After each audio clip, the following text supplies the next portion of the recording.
fans, this is the first Cowbell Kingdom vlog. We are heading to Sleep Train Arena. I hope you guys are ready for draft day, because I know I am. I'll see you guys there.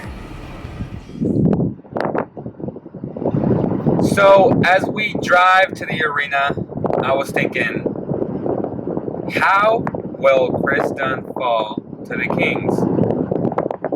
The only way I see Chris Dunn falling to the Kings is if the Celtics draft Jaylen Brown at number 3 out of Cal, or if they draft Dragon Bender. I think either of those two players makes perfect sense for that team. And the only way they draft Chris Dunn is if they have a deal in place where they're going to ship him out and either send him to Philadelphia or Phoenix. But if that happens, I see Dunn falling to the Kings because the Pelicans have a point guard, the T-Wolves have 2 point guards. So I think it's an actual possibility that Chris Dunn falls to the Kings. But we'll see.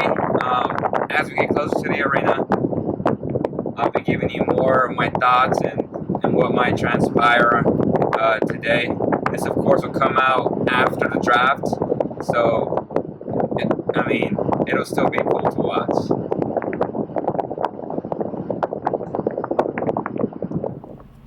Just got to the arena. We're about an hour away from the NBA draft. It's gonna be a fun one today, man. It's gonna be a good day.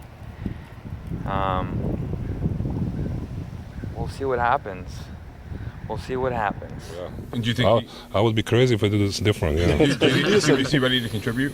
Yeah.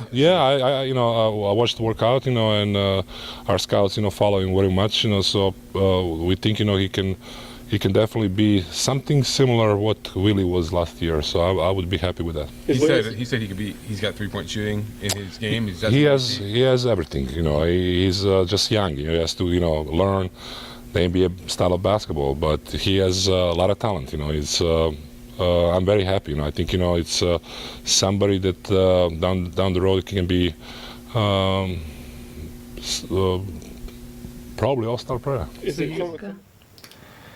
What's going on, Kings fan? As you can see or tell, I just got back from Sleep Train Arena. It was a long night. Draft day is always long, but just by reading and hearing the initial thoughts from Kings fans, I know you guys are upset, but all I can say is trust the process. Trust Vlade Divac. The more I think about it, the more I like the draft. I'll be completely honest. I think if your guy wasn't there at 8, you trade back and you give value picks. That's what they did. They weren't that high on Marquise Chris. Their guy was Chris Dunn. They tried to trade for Chris Dunn, but the teams in front of them were asking for too much. Plain and simple. So you move back. Now, the question is, do you draft Papagiannis at 13? I don't think you should, but if you're Vlade and you feel that someone else is going to get him before you get to 22, you got to take the guy. Plain and simple. Just like last year, an example with Porzingis. Everyone laughed at Phil Jackson. Porzingis silenced many critics. He's a hell of a player. And the more film I watch on Papagiannis, the more I like him. Was he a top 13 guy? We don't know yet. It's really unfair to say something like that. But I like the value picks of Scal at number 28. He was projected to go number 1 coming out of high school. A very good athlete. Reminds me a lot of Willie Cauley-Stein. It's never a bad thing having 2 guys like Willie Cauley-Stein. With Richardson, Malachi Richardson from Syracuse, he had a hell of a tournament. I like his shooting ability. I love his athleticism. He has potential on defense. I like that pick.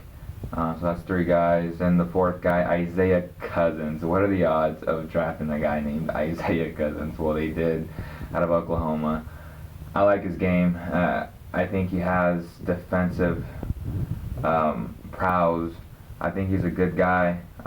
We'll see how it goes if he makes a team. He's going to be on the summer league team, so we'll see. But I'll get into more depth of what I really think about the draft later or tomorrow on the podcast with Matt George from Cage2K. Hope you guys liked this first vlog.